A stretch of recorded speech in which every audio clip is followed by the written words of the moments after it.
Hello मित्रांनो, आजचा video खास मी तुमच्यासाठी घेऊन आलेलो आहे. आजचा व्हिडिओ बघितल्यानंतर तुम्ही मला कमेंट सेक्शनमध्ये सांगणार आहे की कोणती वाइंडिंग बेटर आहे, कॉपर वाइंडिंग बेटर आहे की ॲल्युमिनियम वाइंडिंग बेटर आहे. बेसिकली मी तुम्हाला आज त्याच्यामधला बेसिक जो कॉन्सेप्ट आहे तो एक्सप्लेन करणार आहे, technical point of view. Basically जर तुम्ही बघितलं, जर कॉपर वाइंडिंग असते त्याची रेझिस्टिव्हिटी खूप कमी असते as compare to the aluminium. जेव्हा त्याचा करंट फ्लो होतो तो खूप जास्त लवकर पास होत असतो कॉपर वाइंडिंगमध्ये, आणि तो ओव्हरहीट होत नाही कधीच.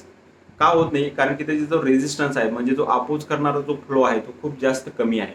त्याच्यामुळं करंट फ्लो खूप इझिली होतो आणि त्याच्यामुळे आपल्या इलेक्ट्रिक मोटारवर लोड येत नाही, फॅन मोटरवर लोड येत नाही, आणि त्याच्यामुळे आपले मोस्ट ऑफ द केसेसमध्ये आपला जो इक्विपमेंट आहे तो सेफ राहतो. आणि जर तुम्ही ॲल्युमिनियम वाइंडिंगमध्ये बघितलं, त्याचं रेझिस्टिव्हिटी जे आहे खूप जास्त असतं. तर त्या केसमध्ये काय होतं, जेव्हा करंट फ्लो होतो त्या केसमध्ये तर त्याच्यावर लोड येतो, आणि त्याच्यामुळे मोस्ट ऑफ द केसेसमध्ये ॲल्युमिनियम वाइंडिंगमध्ये आपले इलेक्ट्रिक मोटार आणि फॅन मोटर बंद होऊ शकतात. तर याच्यामध्ये बेसिक बॅकग्राऊंड काय, मी तुम्हाला सांगितलं ओमचा जो आहे लॉ आहे, V is equal to I R. या केसमध्ये काय, जर आपला रेझिस्टन्स वाढला तर करंट फ्लो कमी होतो, आणि जर रेझिस्टन्स ड्रॉप झाला तर करंट फ्लो वाढतो. तर सांगण्याचा उद्देश माझा हाच आहे, जेव्हा आपण रिपेअरमॅनकडे जातो मोस्ट ऑफ द केसेसमध्ये तो तुम्हाला सजेस्ट करतो की तुम्ही ॲल्युमिनियम वाइंडिंग यूज करा.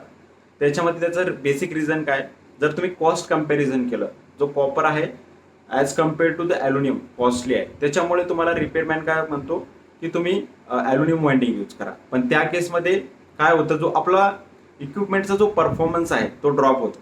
तुम्ही जर बघितलं असेल, इलेक्ट्रिक फॅन मोटर आपण रिपेअर केला आणि महिन्या 2 महिन्यानंतर ओव्हरहीट होऊन अजून बंद होतो.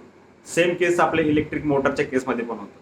आपण काय करतो, रिपेअरमॅन जवळ घेऊन जातो आणि तो रिपेअर करून देतो, आणि 2 महिन्यानंतर जेव्हा आपण पॉवर व्होल्टेज होऊन जातं किंवा त्याच्यामध्ये स्पाईक यायला लागतं, त्या केसमध्ये तो ओव्हरहीट होऊन बंद होतो. याच्या मागे बेसिक रिझन काय आहे, आपण जी वाइंडिंग यूज केलेली असते ती कमी पैशाची असते आणि ॲल्युमिनियम वाइंडिंग यूज केली असते.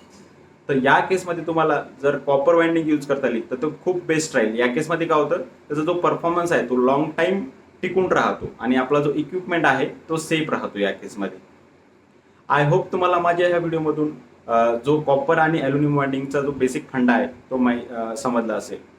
जर तुम्हाला हा माझा व्हिडिओ आवडला असेल तर तुम्ही माझ्या या चॅनलला सबस्क्राईब करू शकता, लाईक आणि शेअर करू शकता. धन्यवाद.